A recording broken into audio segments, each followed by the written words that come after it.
yang mendekati malakul maut itu akan datang menjemput dia. Itu maksudnya. Karena itu Allah memberikan udzur kepada seorang hamba sampai 60 tahun. Dan itu seorang hamba ketika sudah mencapai umur tersebut, hendaknya dia betul-betul tekun di dalam melakukan amalan-amalan kebaikan. Dia memperbanyak sedekah, karena sedekah ini adalah untuk dirinya sendiri.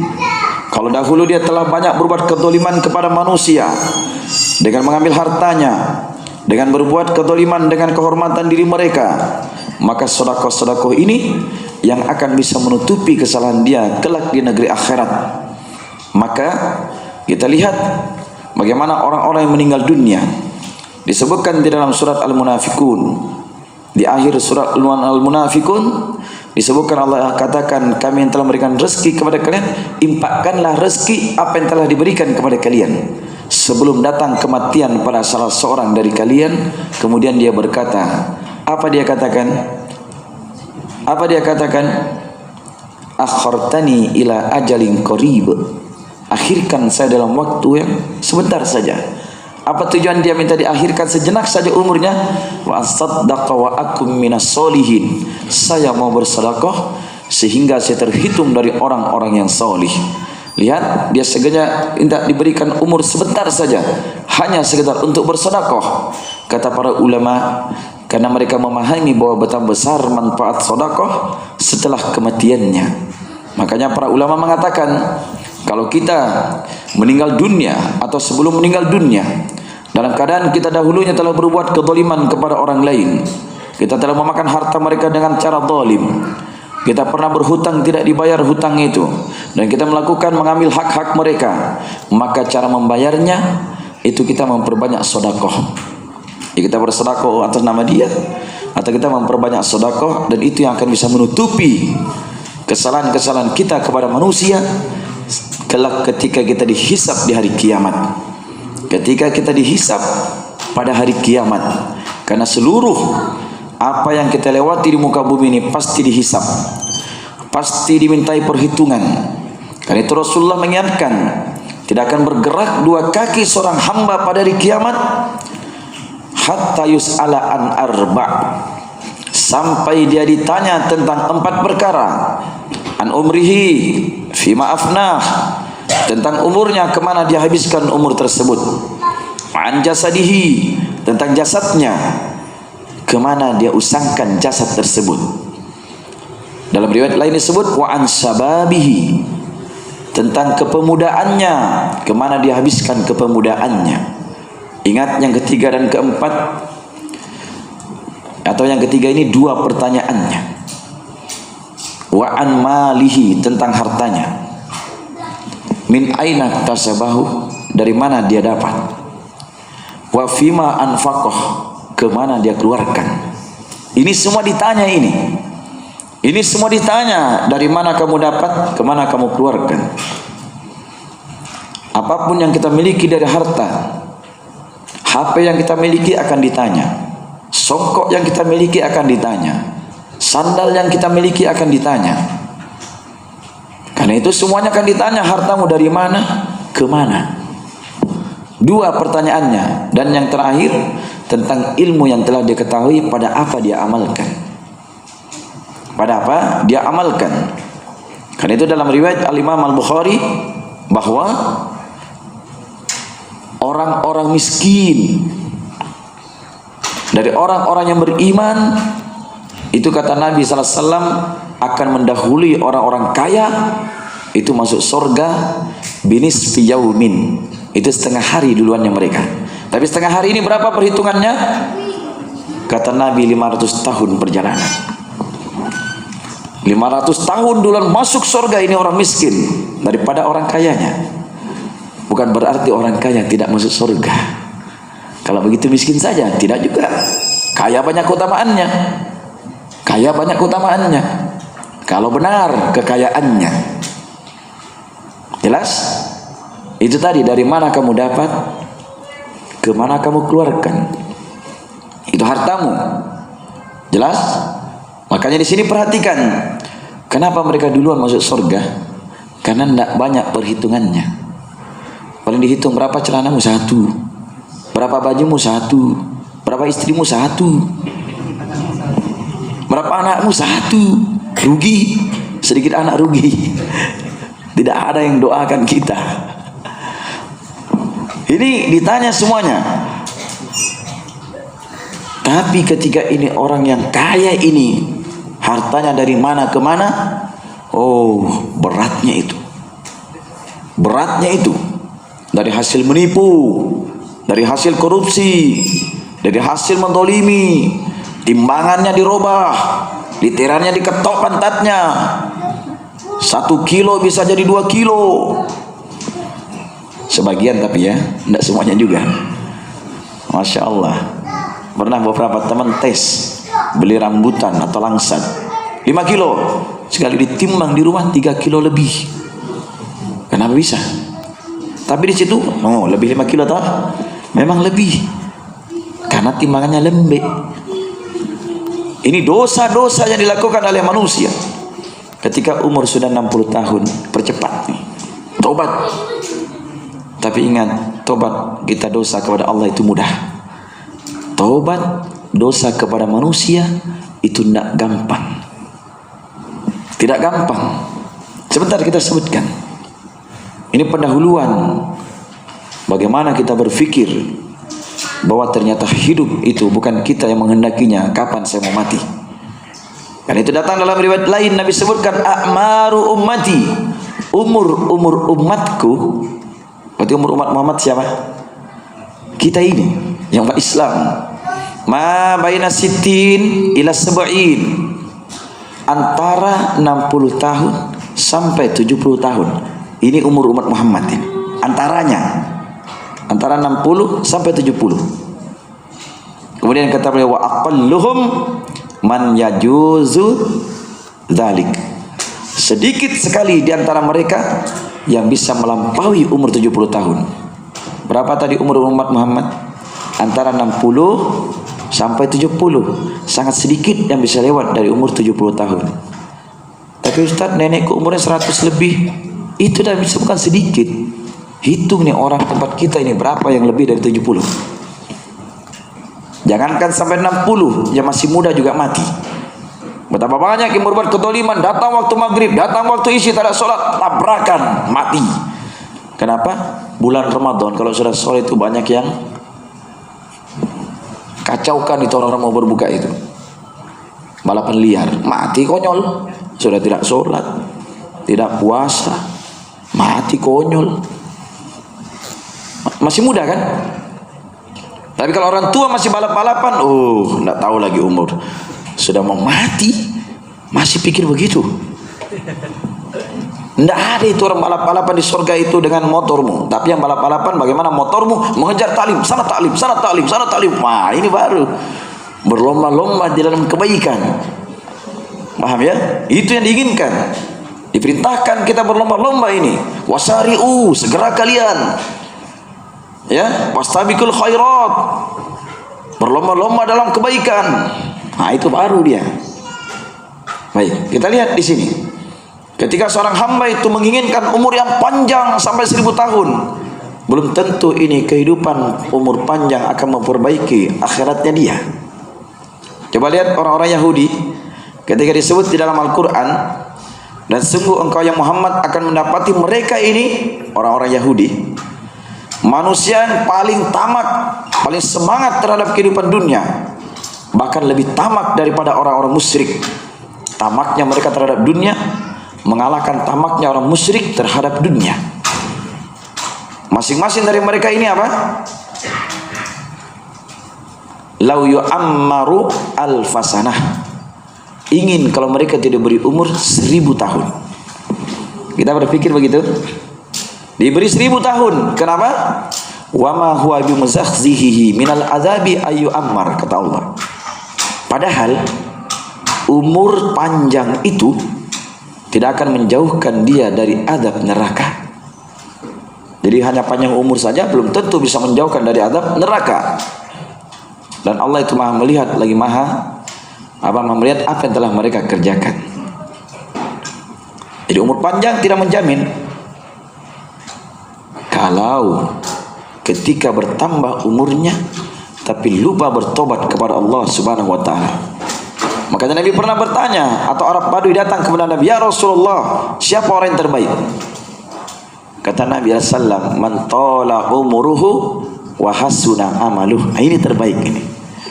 Orang yang panjang umurnya dan baik amalannya. Semakin bertambah umurnya, semakin baik dia. Semakin bertambah umurnya, semakin merenungi kehidupannya, bahwa hidup ini sementara di dunia. Tapi sejelek-jelek manusia, kata Nabi, wasyarrun nas, sejelek-jelek manusia, man tala umuruhu wa sa'a amaluh. Siapa yang panjang umurnya dan paling jelek amalannya. Itu hati-hati ya, ada namanya puber kedua itu. Ada. Tahu puber kedua? Kalau orang baru mimpi basah itu, oh puber, mau semua dilakukan. Tapi sudah tua ada puber kedua. Ah, ini yang repot. Kalau tidak dihalangi itu kacau kita. Baik, kita kembali ke pembahasan tobat ini. Apa itu tobat? Tobat itu dari kata taba yatubu, taubatan. Itu bahasa Arabnya ya. Tidak usah dipusing kalau tidak paham. Bila oh tobat, selesai kan? Apa artinya ini? Tobat itu adalah dia kembali arruju ilallah, atau arruju umi maksiatillah ila ta'atillah. Dia kembali dari melakukan maksiat kepada ketaatan terhadap Allah. Itu tobat. Yang dulu dia bermaksiat dengan panjangnya umur, dengan kemudahan dunia, dengan lain-lainnya, dia bermaksiat, maka dia kembali melakukan ketaatan. Itu tobat. Kembali melakukan ketaatan. Dia kembali dari melakukan maksiat menuju kepada ketaatan kepada Allah Subhanahu wa taala. Makanya kalau dikatakan orang yang bermaksiat itu orang yang menentang, yang durhaka. Jelas ya? Maksiat itu adalah yang durhaka. Dan manusia ketika hidup di dunia ini betapa banyak yang durhaka kepada Allah, tapi dia tidak menyadarinya. Tidak menyadarinya. Kalau anak durhaka kepada orang tua, marah kita. Orang tua sudah berbuat baik, memelihara dia, memandikan dia, kasih minum dia, kasih dot dia, kasih tetek dia, kasih bicara dia, kasih berjalan dia, dewasa dia, membangkang sama orang tua. Murka kita, marah kita. Kita bilang anak baik ini. Tidak ada yang mau kasih sayang kepada anak begitu.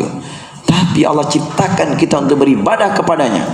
Allah perintah kewajiban ini, kewajiban ini, kewajiban ini. Yang kita saja akui, saya Muslim, saya Islam, KTP kau Islam. Kalau bangunan ini berdiri, ini apa yang menyebabkan dia kokoh berdiri? Ada tiang-tiangnya. Sekarang pangkas tiangnya itu. Ambil itu palu-palu besar, pukul ini, jatuhkan 1, 2, 3, 4. Berani kita tinggal di dalam? Karena khawatir runtuh ini. Tapi Islam itu kata Nabi dibangun di atas 5 ini. 2 kalimat syahadat. Sini saja ini banyak yang gagal ini. Ya. La ilaha illallah, hanya Allah yang berhak disembah, ternyata dia menyembah kepada selain Allah. Ini maksiat besar ini. Yang menyebabkan Allah murka, tidak mengampuni dia, yang cepat memasukkan di dalam neraka. Dosa besar. Yang kedua, syahadat kepada Muhammad, diakui Muhammad adalah Rasulullah, utusan Allah, tetapi dia tidak benar-benar mengakuinya dengan perbuatannya. Yang diikuti selain Muhammad, yang diikuti tuntunan selain Muhammad. Kemudian yang kedua apa? Sholat. Mengaku tidak kita ini sholat, banyak kita lalai. Mengaku pada diri kita sendiri. Banyak yang jauh ini. Apalagi kalau sudah dagangannya laris ini, adzan orang, berjejer berapa memang ini kak? Kalau tinggalkan ini, rugi saya ini. Nah pernah kamu berpikir kalau rugi akhiratmu? Nah pernah kamu berpikir kalau yang memberikan rezeki itu yang kamu sembah? Nah pernah kamu berpikir sial kalau kamu tidak melakukan sholat, dia akan cabut rezeki darimu, dia akan cabut kesehatanmu, dia akan cabut umurmu. Betapa banyak orang, banyak uangnya, tetapi dia sakit, tidak berguna semuanya nilai uangnya. Dia jagai uangnya banyak di rekeningnya, mati dia. Mana dia bawa? Saya tanya, apa dia bawa? Penyakitnya bersamaan dengan dosa-dosanya dia. Ini sholat banyak yang gagal. Gimana mau berdiri tegak keislamannya? Puasa Ustaz, saya itu Ustaz, banyak orang cerita sama saya, Ustaz, kalau masalah lapar Ustaz, tahan sekali biar sehari tidak makan saya. Memang saya jarang makan Ustaz. Minum juga begitu Ustaz. Cuma merokok tidak tahan sekali saya. Biar gak dipukul daripada tidak merokok. Siapa suruh kau merokok? Itu masalahnya. Padahal tidak ada perintahnya kau merokok dalam Islam. Justru dilarang. Banyak larangannya. Cuma sebagian orang merokok, kalau disinggung rokok haram, nak mau lagi pergi taklim, nak marahi ki Ustaz. Apa itu Ustaz? Betul-betul celaka ki. Kita nggak larang merokok. Loh, bukan saya melarang. Ini kamu ingin selamat atau tidak? Ya, terbukti itu. Di bulan Ramadan tanya itu yang merokok-merokok, pusing sekali itu, putar kiri kanan, baru buka, bismillah, cuk minum. Itu dulu, duduk tidak sholat juga. Coba buktikan itu. Giliran tarawih baru pergi tarawih, tidak sholat wajib maghrib, tidak sholat wajib isya. Tarawih sunnah hukumnya. Terbalik betul itu. Saya tidak menyinggung ya, memang kenyataan banyak sekali begitu. Buktikan, cari buktinya. Jadi kita bicara dengan bukti kata orang. Kalau bahasa kerennya itu faktanya banyak. Haji juga. Lihat. Haji. Haji ini balasannya kata Nabi, kalau hajinya mabrur, surga balasannya. Tidak ada lain balasannya kecuali surga. Tapi betapa banyak yang mampu tidak mau berhaji. Tapi kan Ustaz menunggu 50 tahun baru bisa berhaji. Haji Purwoda ada 200 juta. Besok bisa berangkat. Besok Jawa tapi ya. Yang kalau tahun ini kita daftar bisa itu 200 juta. Dapat. Surga balasannya. Mau? Nah ini perhatikan. Ini banyak gagal kita di sini. Jadi dosa itu tanpa kita sadari ternyata kita terlalu banyak menjauh dari Allah dengan kemaksiatan. Jadi ketika orang bertobat, dia kembali dari kemaksiatan tadi, dia kembali menuju ketaatan kepada Allah. Dia taati perintah ini, dia tinggalkan larangan ini. Itu ketaatan. Jadi taat itu ada dua. Perintah, bagaimana taat terhadap perintah? Lakukan. Larangan, bagaimana taat di sini? Tinggalkan. Tapi ketaatan yang membawa kebaikan ini yang terasa berat bagi jiwa orang-orang yang tidak paham terhadapnya. Tapi kemaksiatan ini yang membuat dia senang sekali, indah, menyenangkan, kenikmatan di depan matanya, padahal kesengsaraan.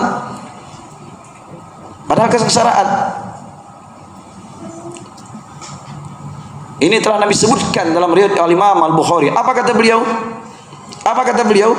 Hujibatil jannatu bil makarih wa hujibatin naru bisyahwat. Surga itu akan dikelilingi hijab, ya, dihijabi. Hijab itu seperti itu, hijab. Apa itu hijab? Tirai itu. Ditirai, ditutupi dengan perkara-perkara yang makarih, yang dibenci. Salat dibenci, ini dibenci, berbuat baik ini dibenci. Ya kan? Wa hujibatin nar, dan neraka itu dihijabi. Itu neraka di dalam, di sekeliling neraka ini yang kita lihat itu syahwat. Nah, syahwat itu apa? Keinginan, kesenangan. Itu dia. Makanya tidak usah heran kalau tertarik melakukan maksiat, tertarik melakukan ini. Memang neraka dihiasi, dikelilingi dengan yang apa tadi? Dengan perkara yang seperti itu. Jelas ya? Baik, karena itu tobat, dia kembali.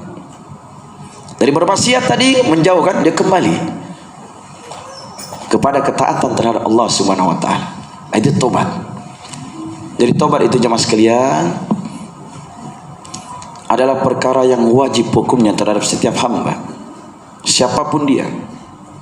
Dan tobat ini harus ada pada diri seorang hamba agar dia mengetahui akan kadar dirinya yang maha lemah, dan agar dia mengetahui kedudukan Tuhannya, agar dia menjadi tawadu, merendah diri, dan dia menjadi manusia yang penuh dengan kesalahan, karena dia adalah manusia yang penuh dengan kesalahan.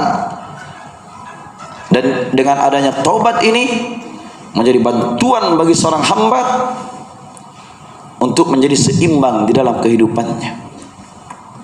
Dengan taubat itu manusia akan menjadi seimbang di dalam kehidupannya. Tapi kalau seorang hamba tidak pernah merasa berdosa, tidak ada tobat pada dirinya, maka dia akan larut di dalam kemaksiatan. Itu yang menyebabkan hidupnya tidak seimbang dan jatuh di dalam jurang kebinasaan. Karena dia tidak seimbang, tertarik terus di dalam kemaksiatan, sehingga dia pun jatuh di dalam kebinasaan. Ketika dia meninggal dan dia dibangkitkan di padang mahsyar, baru dia sadar. Ketika dia dilemparkan ke dalam neraka, baru dia sadar. Ternyata penyesalan itu di situ baru muncul. Kalau kita ingin baca ayat-ayat dan hadis-hadis tentang neraka, betapa banyak penyesalan mereka di situ. Betapa banyak penyesalan mereka. Karena itu jamaah sekalian, tidak ada manusia yang tak pernah salah, tidak ada. Allah berfirman dalam hadis qudsi yang diriwayatkan oleh Imam Muslim dari sahabat Abu Dzar, Jundub bin Junadah. Allah memanggil para hambanya, ya ibadi, wahai para hambaku, innakum tukhti'una bil laili wan nahar. Sesungguhnya kalian itu bersalah pada malam hari dan siang hari. Dikatakan tukhti'un itu khata', itu kesalahan yang disengaja atau tidak disengaja. Itu namanya khata'. Khata' itu artinya salah, apakah dia sengaja atau tidak sengaja. Makanya kata Allah, kalian itu bersalah pada malam hari dan siang hari. Lalu Allah kabarkan, wa ana aghfirudz dzunuba jami'an, dan saya itu mengampuni dosa seluruhnya. Lalu Allah ingat, Allah perintahkan ini, fastaghfiruni, kata Allah, mintalah ampun kepadaku, aghfir lakum, saya akan ampuni. Allah panggil, mintalah ampun kepadaku, saya akan ampuni. Karena itu Rasulullah SAW bersabda dalam hadis yang diriwayatkan oleh Imam At-Tirmidzi dan Imam Ahmad serta Al-Hakim, kullu bani Adam khata'. Setiap anak keturunan Adam pasti bersalah, mau tidak mau itu. Tapi kalau orang yang bersalah bagaimana? Wa khairul khata'ina tawwabun. Dan sebaik-baik orang yang bersalah itu adalah yang bertaubat. Nabi Adam, kenapa dia dimuliakan? Kenapa jemaah sekalian? Dia pernah salah kan? Kesalahan dia ini karena wanita ini di surga.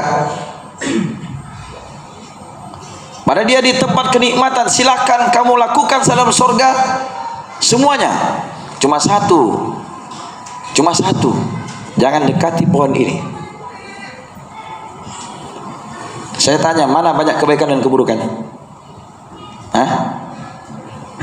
Cuma satu dilarang, semuanya silahkan lakukan. Itu kebaikan begitu.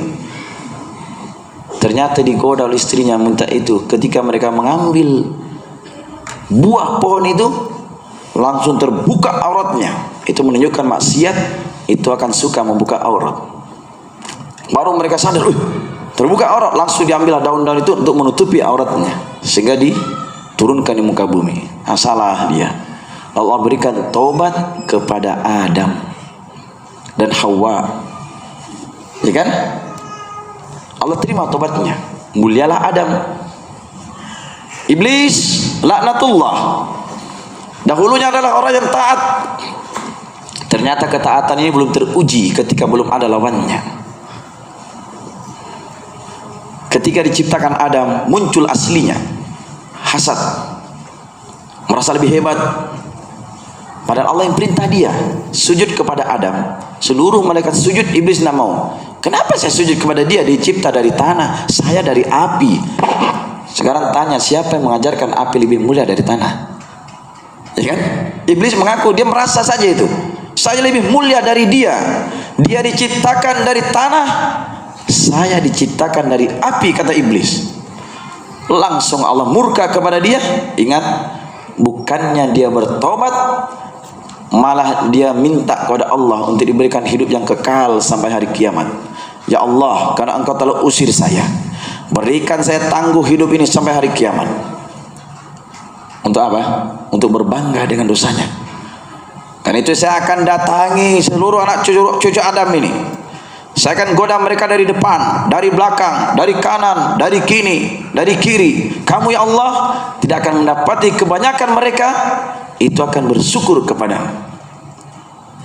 Lihat ya, Bahkan dia katakan, fa bi izzatik, demi kemuliaan engkau wahai Tuhanku, la ughwiyannahum ajma'in, sungguh betul-betul pasti saya akan gelincirkan mereka seluruhnya. Cuma satu yang dia tidak bisa gelincirkan, illa ibadaka minhumul mukhlasin, kecuali dari hamba-hamba engkau yang diberikan keikhlasan. Kalau kita ikhlas menerima yang Allah perintahkan ini, ikhlas kita tinggalkan yang dilarang, iblis tidak akan bisa menggoda kita. Itu kunci itu jemaah sekalian, kunci keselamatan. Kalau ada yang diperintah lakukan karena Allah, mengharapkan pahala dari Allah, Allah pasti jamin kebahagiaan kita dunia dan akhirat. Kita yakin yang Allah perintah tidak mungkin membuat kita sengsara. Jelas? Itu harus tertanam dalam pikiran kita. Yang Allah perintahkan apapun tidak mungkin membuat kita sengsara. Tapi ibu bertanya, buktinya Ustaz, kalau orang poligami sengsara kak saya? Emang kamu jadi istri kedua atau istri pertama? Nah buktinya Nabi banyak istrinya tidak sengsara istrinya, bahagia aja dia.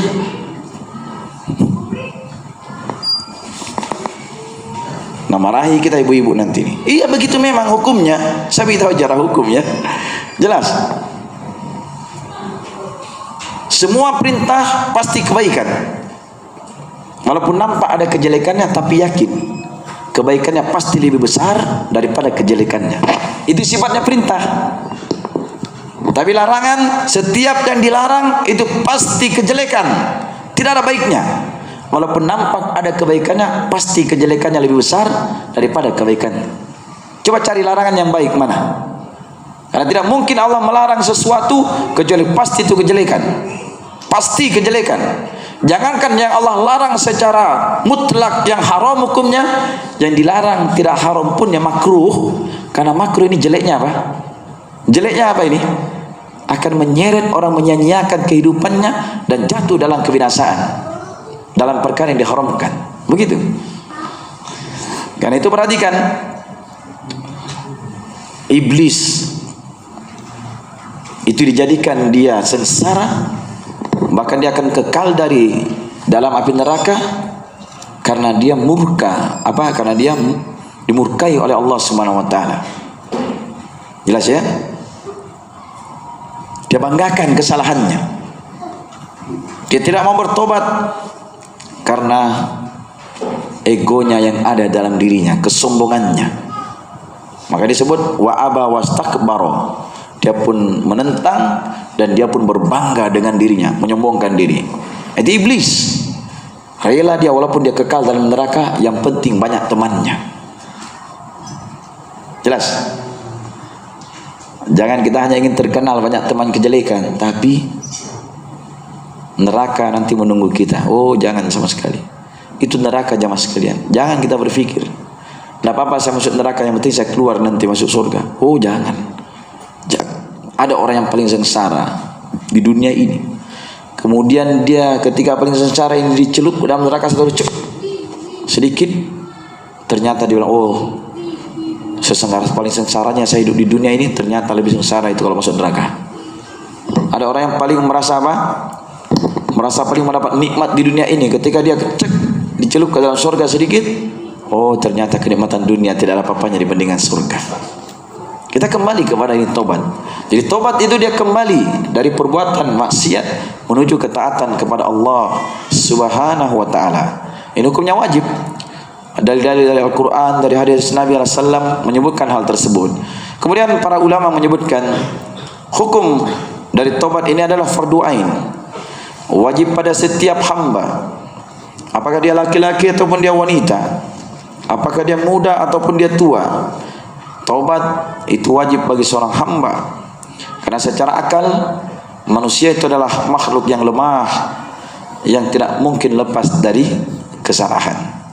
Dan itu taubat, kata para ulama, itu tidaklah dikatakan taubat kecuali terpenuhi padanya 5 syarat diterimanya taubat. Jadi anggaplah kita sudah mau bertobat ini, ada 5 syarat diterimanya taubat. Apa itu? Yang pertama, itu ikhlas karena Allah. Kenapa? Karena taubat itu ibadah yang disyariatkan, maka melakukannya harus ikhlas karena Allah. Artinya kita taubat itu semata-mata karena Allah, bukan dipaksa, bukan karena ada tujuan dunia, tapi dia lakukan karena Allah. Setelah dia ikhlas karena Allah, yang kedua syaratnya apa? Dia mencabut atau berlepas diri dari dosa yang pernah dia lakukan. Atau dia sementara berada di dosa itu, segera dia cabut dirinya. Dia lepaskan dosa itu, apapun bentuknya. Dia tinggalkan. Itu syarat kedua. Kalau dia pernah menjadi pemusik, kalau memang dia bertobat, harus tinggalkan. Jangan sesekali, tidak apa-apa aja Ustaz menyanyi kalau acara pengantin. Tidak bertobat namanya itu. Begitu. Kalau saya sudah bertobat dari tidak pakai jilbab, kata perempuan, tidak apa-apa aja sesekali Ustaz. Kalau habis cukur rambut, pergi Kak, saya keluar rumah tidak pakai jilbab supaya dia tahu orang saya cukur rambut. Begitu. Kalau dalam kondisi begitu kamu mati, mau apa? Saya tanya dulu. Kalau dalam kondisi seperti itu kamu mati, mau apa? Nah, ini masalahnya. Jadi ini ketika dia bertobat, lepaskan itu semuanya. Kalau dia terjatuh dalam perkara-perkara yang haram, hasilnya banyak, ketika bertobat langsung lepaskan. Jangan pikir modalnya, jangan pikir masa depan itu nanti bagaimana. Yakin.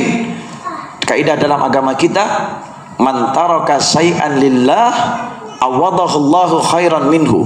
Siapa yang meninggalkan sesuatu karena Allah, maka Allah akan mengganti dengan sesuatu yang lebih baik. Sudah masuk waktu? Ya, baik.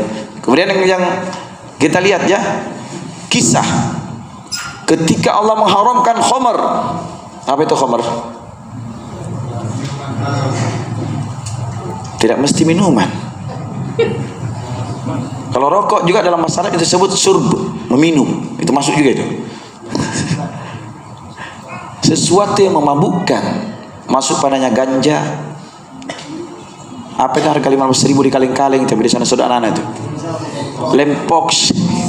Apa lagi? Itu masuk semua itu.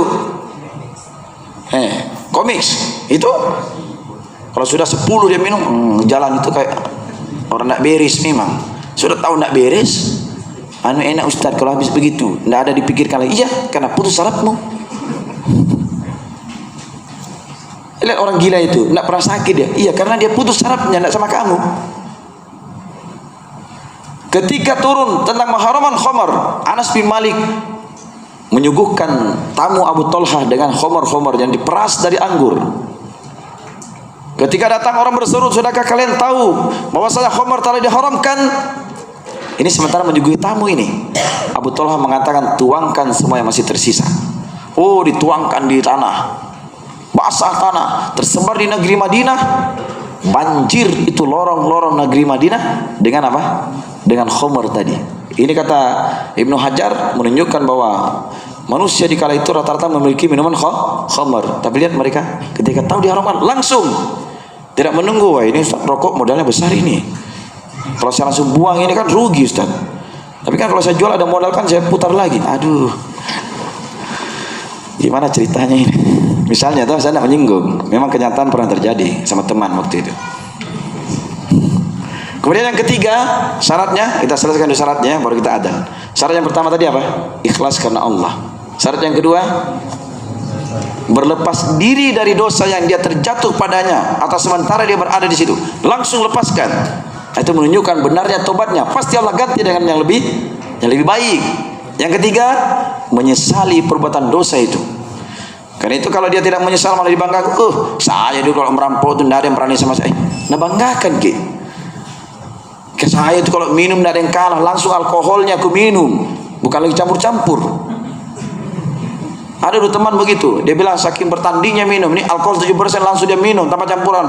Menang. Sekali pulang ke rumah katanya 3 hari 3 malam, ini badan-badannya kayak diiris-iris ini. Dia depan saya cerita itu, habis taklim. Dia bilang, betul Ustaz, kayak diiris-iris, tapi kan kita bangga depan teman Ustaz. Kita paling jago, tidak ada yang berani lawan saya minum katanya. Karena langsung alkoholnya aku minum. Ternyata, wah, dia bilang 3 hari 3 malam, susah tidur terbolak-balik, seperti diiris-iris badan katanya, sakitnya. Mau coba? Itu saja belum mati sudah sengsara.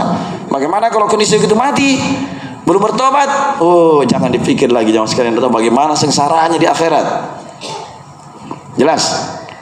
Ini makanya harus menyesali betul perbuatan dosa itu.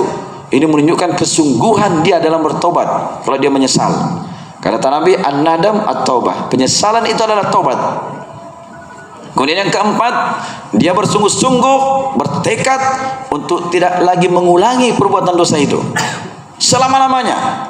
Tidak perlu lagi diulangi. Pokoknya saya betul-betul tidak akan mau lagi mengulangi apapun bentuknya, bagaimanapun caranya, apapun yang terjadi, saya tidak akan ulangi lagi. Nah, itu tekadnya dia, kesungguhannya betul-betul dia jaga dirinya. Bagaimana caranya? Dia hindari temannya, dia hindari tempat, dia ini. Sebentar saya sebutkan hadisnya. Begitu caranya. Kemudian yang kelima, sebelum pintu tobat tertutup. Walaupun kita sedang mau bertobat, tapi pintu tobat tertutup, tidak akan diterima tobat kita. Pintu tobat tertutup ada dua. Yang pertama kata Nabi, Allah senantiasa menerima tobat seorang hamba malam yughargir, sepanjang dia belum gargarah, ngorok sudah di sini, ruhnya dicabut sudah sampai di tenggorokan, tidak diterima lagi tobat.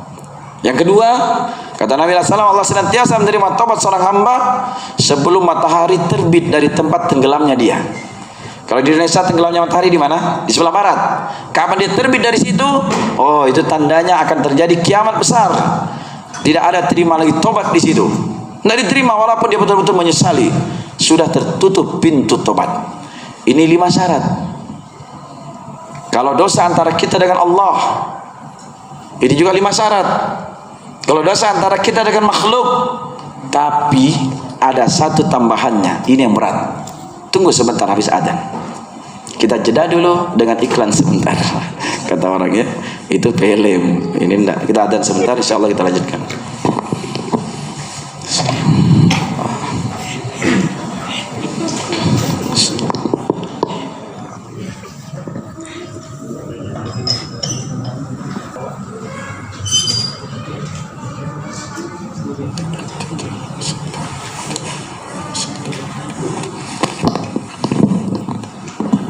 Kita lanjutkan sebentar. Jadi tobat tadi dengan berapa syarat? 5 syarat. Syarat yang pertama itu ikhlas karena Allah. Syarat yang kedua, dia berlepas diri dari segala bentuk dosa yang dia terjatuh padanya. Syarat yang ketiga, dia menyesali betul-betul dosa yang pernah dia terjatuh padanya. Yang keempat, dia betul-betul bertekad untuk tidak kembali lagi pada dosa tersebut. Nah, supaya tidak kembali lagi ini banyak jalannya. Dia tidak duduk dengan orang yang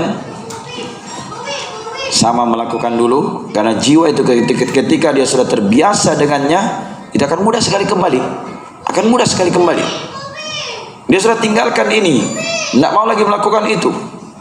Sudah dia tinggalkan betul bertahun-tahun, baik media sudah dia lupa itu, kumpul dengan teman-temannya lagi. Kau itu tidak menghormati kita, ikut mi lagi. Gampang sekali itu kembali. Jelas ya? Kan itu harus betul-betul tekad dia, jangan lagi mengulanginya. Kemudian yang kelima, sebelum pintu tobat tertutup. Berapa pintu tobat tertutup itu? 2. Yang pertama, ketika pada seorang hamba sudah napas sampai di tenggorokan, yaitu ruhnya dia. Yang kedua, ketika matahari terbit dari tempat tenggelamnya. Kemudian syarat yang keenam, itu yang terkait dengan manusia. Kalau dahulu dia pernah bersalah sama manusia, perhatikan, apakah dia mengambil hartanya, dia memukul dia, atau dia menjelekkannya, menggibahi dia, menuduh dia, pernah dia memakan hartanya tanpa hak. Ini adalah dosa antara dia dengan manusia yang lainnya. Ini tidak akan diampuni oleh Allah Subhanahu wa taala sampai dia menyelesaikan urusan dia dengan manusia itu tadi. Kapan dia kembali dan kapan dia meninggal dunia, dosa antara dia dengan manusia tetap akan dia bawa sampai negeri akhirat. Karena dosa kepada manusia itu banyak hukumnya. Ketika dia berbuat dosa sama manusia, ini ada dosa kepada manusia itu sendiri, dan yang kedua dia melanggar apa sih ini? Larangan Allah, kan begitu? Larangan Allah mengambil hak orang. Ini kan larangan Allah. Kalau dia bertobat, maka ini Allah terima antara dia dengan Allah. Tapi hak dia tadi manusia, barangnya yang dia sudah ambil, ini tidak akan selesai ini. Tetap dia akan bawa sampai negeri akhirat. Tetap dia bawa. Kan itu Rasulullah SAW bersabda, la tu'addunal huquqa ila ahliha yaumal qiyamah hatta yuqada lisyatil jalha minasyatil korna. Betul-betul akan ditunaikan hak-hak pada hari kiamat sampai kambing yang patah tanduknya itu akan diberikan hak untuk membalas menanduk kambing yang masih bertanduk. Sebab di dunia itu kambing ini dah tanduk, saudaranya patah kan tanduknya ini.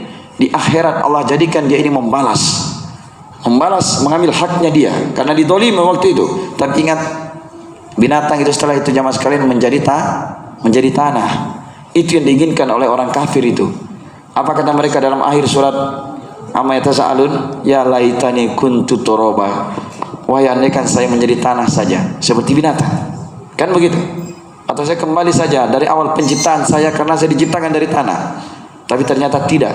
Manusia itu tempatnya dua saja. Kalau tidak surga pasti neraka. Karena itu kata Nabi, betul-betul dikembalikan hak-hak pada hari kiamat kepada pemiliknya. Sampai-sampai kambing yang patah tanduknya diberikan hak untuk membalas kepada kambing yang masih bertanduk. Karena itu Rasulullah sebutkan di dalam hadis yang diriwayatkan oleh Al-Imam Al-Bukhari. Beliau mengatakan, siapa yang memiliki kezaliman terhadap saudaranya di dunia ini ya, dia memiliki kezaliman terhadap saudaranya, min irdihi aw min sayyi, apakah itu dari kehormatan dia yang pernah dia cacati, dia tuduh, ya kan, dia gibahi, dia gunjing. Gunjing bahasa kita ya. Kalau dia pernah punya ini dari kehormatannya, aw min sayyi, atau dari sesuatu, itu sesuatu ini apa? Itu dari hartanya dia ambil dengan paksa, atau dia tipu, dia jual barang tidak bagus, dianggap nomor satu, itu semua kena. Maka kata Nabi, falyatahallalhul yaum, falyatahallalhu minhul yaum, hendaknya dia minta halalkan dari perkara itu pada hari ini. Yaitu ketika masih di dunia ini, selesaikan itu. Ketika dia masih di dunia ini, minta kehalalannya. Kalau dia pernah mencuri, kembalikan, atau dia bayar, atau minta dihalalkan. Dia pernah menjelekkannya, minta maaf kepada dia, minta dihalalkan. Kalau tidak, dan ini kata Nabi dilakukan qabla alla yakuna dinarun wala dirhamun, sebelum mata uang emas dan mata uang perak itu tidak berlaku lagi. Artinya tidak ada tebusan. Kalau hari kiamat biar berapa kita ingin tebus, tidak ada mau terima. Karena di sana orang tidak butuh uang, yang dibutuhkan pahala. Maka bagaimana keadaannya? In kana lahu amalun shalih, jika dia memiliki amalan salih, ukhidha minhu biqadri madlimatih, akan diambil amalan salih ini sebatas dengan kedoliman dia kepada si A, diambil lagi sebatas dengan kedoliman dia kepada si B, diambil lagi sebatas dengan kedoliman kepada dia kepada si C, si anu. Kalau habis kebaikan dia, wa illam takun lahu hasanatun, jika dia tidak memiliki kebaikan lagi, ukhidha min sayyiati sahibi, karena diambil kejelekan orang yang didolimi, diambil semua ini, lalu apa? Fahumila alaih, maka dipikulkan kepada dia. Karena itu dalam riwayat Imam Muslimnya, Nabi pernah bertanya kepada kepada para sahabatnya, atadruna mal muflis, tahukah kalian siapa itu orang yang bangkrut? Kalau ada orang yang berdagang jamaah sekalian mau bangkrut, itu bodoh betul itu. Pasti semua orang bilang gila dia. Dia modal 1 miliar. Penuh 2 gudang. Tapi dia berdagang ingin bangkrut. Kira-kira ini orang bilang apa ini? Lebih baik orang gila daripada kamu kan? Begitu. Coba kalau kamu sedekahkan mendingan daripada berdagang tidak jelas. Bangkrut, tapi ini bangkrut yang sebenarnya ini Nabi tanya ini. Para sahabat pun tidak terpikir ke situ waktu itu. Makanya Nabi bertanya supaya mereka paham ini. Ada juga bangkrut nanti di akhirat. Kata Nabi, tahukah kalian siapa itu orang yang bangkrut? Qalu, para sahabat menjawab, al-muflisu fina man la dirhama wala mata. Orang yang bangkrut itu ya Rasulullah, menurut kami adalah orang yang tidak memiliki uang, ya, harta benda, dan tidak memiliki apa? Uang dirham, dan tidak memiliki harta benda. Itu yang bangkrut. Dirham kan mata uang perak rendah ya, itu pun dia tidak punya. Nah, itu bangkrut namanya. dan tidak punya pula perhiasan. Itu menurut para sahabat. Faqala, maka Nabi pun menjawab. Dia jelaskan bangkrut yang sebenarnya. Kata beliau, innal muflisa min ummati. Sesungguhnya orang yang bangkrut dari umatku. Siapa Nabi sebut? Umatku. Selain umat Muhammad, setelah terutus beliau, itu bukan bangkrut lagi namanya, cilaka. Karena mereka tidak berislam, kafir kan. Orang kafir itu pasti neraka tempatnya kalau dia tidak bertobat, tidak masuk Islam. Makanya kata Nabi, orang yang bangkrut dari umatku. Kita ini hati-hati mengaku umat Muhammad. Bagaimana orang yang bangkrut dari umatku ini, kata beliau, ya'ti yaumal qiyamah bisolatin wasiyamin wazakatin. Dia datang pada hari kiamat dengan solatnya. Ini hebatnya amalan solat ini. Yang pertama kali akan dihisap di sini. Kalau baik solatnya, baik pula yang lainnya, kata Nabi. Dia akan selamat dan bahagia. Kalau rusak solatnya, rusak pula yang lainnya. Dia celaka dan binasa. Tapi perhatikan, dia datang pada hari kiamat dengan solat. Walaupun solatnya khusyuk, ya bagus, rajin solat malam, rajin berdoa juga minta berkah, tapi kezalimannya jalan terus, maksiatnya jalan terus, perjudian jalan terus. Gimana nih? Wasiyamin, dia datang pada hari kiamat dengan puasanya. Wazakatin, dia datang pada hari kiamat dengan zakatnya. Ini amalan besar semua ini dia bawa. Perhatikan, ada juga dia bawa dari kezalimannya. Ya'ti qad syatamahada. Dia datang juga pada hari itu, sungguh dia telah mencerca si ini. Mencerca itu apa? Mencaci maki. Ini banyak terjadi pada ibu-ibu itu. Salah sedikit, 1000 kalimat keluar di mulutnya. Apalagi sama suaminya. Jangan jamaah sekalian. Satu kalimat bisa masuk neraka dia. Ketika suaminya berbuat baik kepada dia bertahun-tahun, ketika dia melihat kejelekan pada suaminya, dasar kamu tidak pernah berbuat baik sama saya. Ini kata Nabi menyebabkan kebanyakan neraka itu isinya apa? Para wanita. Hati-hati ibu-ibu ya. Jadi perhatikan, dia datang pada hari itu, sungguh telah dia mencerca si ini. Wa qada pahada, dia telah menuduh si ini. Dia cerca si ini, dia tuduh si ini. Wa qada akala malahada, dia telah makan hartanya si ini. Perhatikan, wasapaka damahada, dia tumpahkan darahnya si ini. Jangan kita banggakan kita jago waktu itu berkelahi, banyak membunuh orang. Kita banggakan, dia telah membunuh si ini, menumpahkan darahnya si ini. Wadarobahada, dia telah memukul si ini, terkenal jagoan sekampung. Siapapun dia tempelengi semua. Nggak berani kau sama saya. Ini perhatikan ini, perhatikan. Dia telah memukul si ini. Lihat. Ini dosa kepada siapa ini? Kepada manusia kan? Dia tuduh, dia caci maki, dia pukul, dia tumpahkan darahnya, dia makan hartanya. Fayu'tu hada min hasanati. Maka diberikanlah kebaikan dia kepada orang yang dia cerca tadi. Wa hada min hasanati, dan diberikan juga kepada orang yang dia tuduh kebaikannya, kepada orang yang dia pukul kebaikannya, kepada orang yang dia makan hartanya kebaikannya, kepada orang yang dia bunuh kebaikannya. Wa infaniyat, ya, fa infaniyat kata Nabi, jika sudah habis kebaikan dia, ini kebaikannya sudah habis, tidak ada lagi bisa diberikan. Apa yang terjadi? Qabla ayyukhdama alaih, sebelum selesai urusan dia, ditunaikan urusan dia dengan orang-orang yang dia dolimi ini. Belum selesai ini urusan, tapi kebaikannya sudah habis.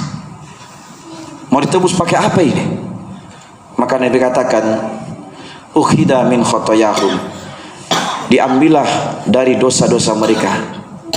Faturihat alaih, maka dilemparkan kepada dia. Summa turiha finnar, kemudian dia pun dilemparkan ke dalam api neraka. Kita banggakan sholat kita, puasa kita, haji kita, sedekah kita, tapi ternyata itu semua banyak kita berbuat toling sama manusia. Ini dosa jemaah sekalian. Ini yang banyak orang salah berpikir. Apa dia katakan? Ya nanti kalau sudah tua baru saya bertobat. Betul. Kalau kamu bisa bertobat, anggaplah betul dia bisa bertobat. Betul dia bisa bertobat. Kalau dosa antara dia dengan Allah mudah kan? Tapi dia bertobat dari dosa-dosa kepada manusia ini bagaimana ini? Bagaimana ini? Yang dulu dia jadi preman di pasar, dia jadi preman di terminal, dia tukang ambil tanahnya orang, ya. Kata Nabi SAW, man zalama shibran minal ard, siapa yang mengambil tanah orang sejengkal saja, akan dipikulkan kepada dia 7 bumi pada hari kiamat. Maksudnya 7 bumi itu 7 lapis bumi tadi dipikulkan kepada dia. Ini kesengsaraan sebenarnya, kebangkrutan yang sebenarnya. Karena itu seorang hamba itu yang paling harus dia cepat bertobat, perbuatan dia melakukan kesyirikan kepada Allah. Dosa antara dia dengan Allah cepat perbaiki, kepada manusia mumpung dia masih hidup perbaiki. Berbuat baik kepada orang-orang yang telah dia zalimi. Harta-harta orang yang telah dia kumpul kemarin, sertifikatnya orang dia kumpul ini, kembalikan. Tidak apa-apa kamu jadi miskin, tapi kamu kaya di akhirat. Daripada kamu kelihatan kaya di dunia, tapi kamu sengsara di neraka. Kan begitu kan? Orang berpikir itu jemaah sekalian, dirinya dia pikirkan ketika di akhirat, bukan di dunia. Makanya Nabi SAW pernah sebutkan apa? Telah kita sampaikan dulu hadisnya di sini. Tidaklah setiap kalian ini, kata Nabi, pasti harta milik pewarisnya lebih dia cintai daripada hartanya sendiri. Apa itu? Makanya para sahabat bilang, siapa yang Rasulullah yang lebih cinta kepada harta pewarisnya daripada hartanya sendiri? Kata Nabi, ketahuilah setiap kalian itu pasti mencintai harta milik warisnya lebih dia cintai daripada hartanya sendiri. Bagaimana? Kata Nabi, maluka maqaddam, hartamu apa yang kamu kedepankan, yang kamu sedekahkan, itu hartamu itu yang jadi milikmu di akhirat. Wa malu warisika, dan harta pewarismu ma'akhart, yang kamu biarkan berakhir. Di bank semua ada merek namanya dia, semua tabungan di situ ada, semua dia dikenal, miliaran punya, triliunan, di mana-mana ada rumahnya, di mana-mana ada usahanya. Dia jagai walaupun dia sudah mau mati, stroke sudah ini. Oh, catatannya mana? Ya. Mati itu milik siapa itu? Datang orang minta sedekah bangun masjid, tidak apa-apa, jangan nanti berkurang hartaku. Padahal mau mati ini. Harusnya semakin tua perbanyak sedekah, perbanyak sedekah, banyak sedekah. Ini yang bisa menutupi kesalahan kita kepada manusia. Jelas ini? Paham ya? Yang kita tadi kan diambil kebaikan kita kan, diberikan kepada mereka kan. Nah, ini perbanyak sedekah. Jelas? Karena itu orang yang meninggal dunia tapi kita akhirkan umur sejenak untuk apa? Untuk sekedar untuk bersedekah. Baik, sama di sini ya. Karena itu jemaah sekalian, renungi diri kita, keuntungan yang sebenarnya ketika kita beruntung di negeri akhirat, selamat dari api neraka. Karena itu sebagian dulu dikatakan, istri-istri itu berkata kepada suaminya, kami lebih tahan menahan lapar daripada menahan apa? Panasnya api neraka. Jangan beri makan kami dengan sesuatu yang haram. Jelas ya? Baik, Allah Ta'ala a'lam. Terkait dengan masalah meninggalkan teman tadi, kisah orang membunuh 100 jiwa, yang ketika dia bertobat, datang dia kepada orang ahli ibadah, dia tanya, bisakah ada tobat? Tidak ada. Dia penggal lagi, genap 100 jiwa dia bunuh. Tapi dia bertanya lagi kepada orang yang alim, betul-betul ditunjukkan kepada orang berilmu.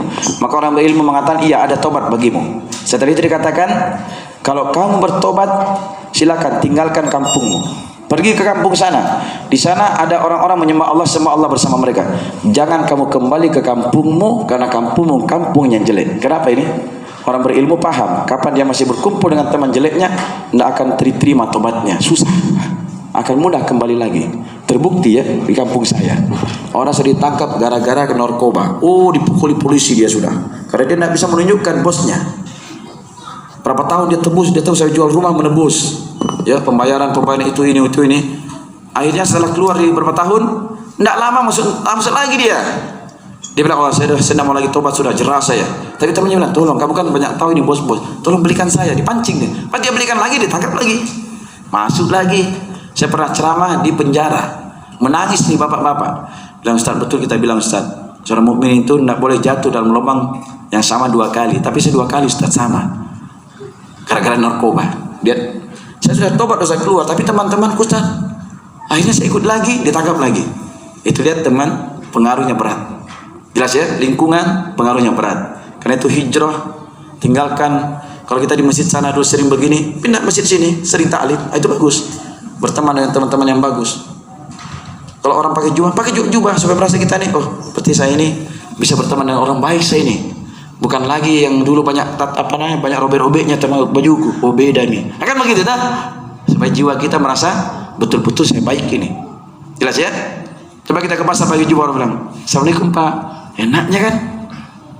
Kalau kita yang begitu, lari orang, lari, ada preman. Yang mana kita mau? Hah? Lebih enak dihormati begitu. Assalamualaikum Pak. Itu doa. Makanya ganti pakai yang robek-robek dulu. Kalau tobat ganti yang bagus. Jelas ya? Ketika kita sholat di masjid yang tidak jelas, sholat kita di masjid yang bagus. Taklim di situ, taklim di situ. Insya Allah ini jamaah sekalian. Semoga Allah mengampuni seluruh dosa-dosa kita. Semoga Allah memberikan tobat kepada kita sebelum kematian. Semoga Allah Subhanahu wa taala menjadikan kita hamba-hamba Allah yang terjauh dari kedoliman, apakah terhadap istri, terhadap Allah, terhadap nabinya, terhadap manusia yang lainnya. Semoga Allah Subhanahu wa taala menjadikan kita hamba-hamba yang bertobat dan dirahmati sebelum datang kematian kita. Allah taala a'lam.